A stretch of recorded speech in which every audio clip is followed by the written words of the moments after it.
Mbrëmjen e dieshme, Neda Balluku ishte ftuar në Goca dhe Gra për të folur rreth divorcit të saj me ish-partnerin Ogren Balluku pas 15 vitesh bashkëjetese, si dhe për botimin e librit të saj I dashur ti je trap. Neda ishte ulur krah Rozana Radit, me të cilën pati përplasje të forta gjatë BBV, ku Rozana ishte konkurrente, ndërsa Neda opinioniste dhe dukshëm kishte hatërmbetje mes tyre. Libri del kur divorci bëhet publik, është një rastësi, e pyeti Rozana Nedën, ndërsa kjo e fundit ju përgjigj.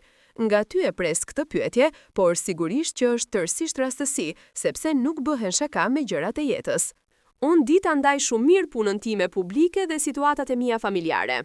Mëtej, Rozana e pyeti Neden se si e menaxhon dashurinë e ekran, kur dashuria e saj po përballet me dyert e gjykatës, ndërkohë që është autore e një programi dashurie si Përputhen, ku mëson rinin si të dashurohet. Ti thuesh një gruaje që sapo ka humbur një dashuri të vetën të madhe, se si do shkosh tua mësosh të rinjve, nuk është okej, tha Neda, pasi u shpreh se nuk është detyra e autoreve të mësojnë të rinj si të dashurojnë, por janë ata që I tregojnë publikut se si dashuron brezi I ri. Duke qenë se nuk e keni sapo humbur, por thatë që kemi disa vite që jemi ndar, nuk qëndron kjo që thatë, ja ktheu Rozi. Mëtej, një tjetër pyetje që Rozi I bëri, Nedesht ishte: pam kopertinën e librit tuaj dhe ju mbanit mbi emrin e ish-bashkëshortit. Mbrëmjen e dieshme, Neda Balluku ishte e ftuar në Goca dhe Gra për të folur rreth divorcit të saj me ish-partnerin Ogren Balluku pas 15 vitesh bashkëjetese, si dhe për botimin e librit të saj I dashur ti je trap.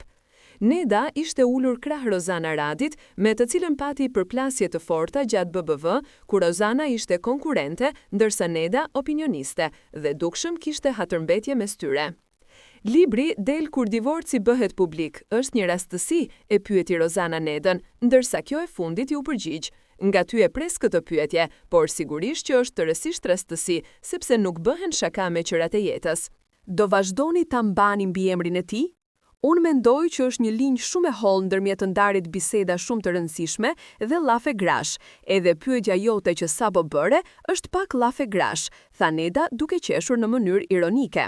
Rozana: jo, mbi emri nuk është llafe grash. Neda: ka mbaruar Bigu, Rozana. Nëse nuk mund të përgjigjesh, thuaj thjesht nuk di ose nuk mund të përgjigjem. Pas transmetimit të intervistës, reagimet në rrjetet sociale nuk munguan. Pjesë e madhe e publikut e komentoi qëndrimin e Neda Ballukut si arrogant dhe përçmues, duke vënë në dukje mënyrën ironike dhe tonin e saj gjatë përballjes me Rozanën.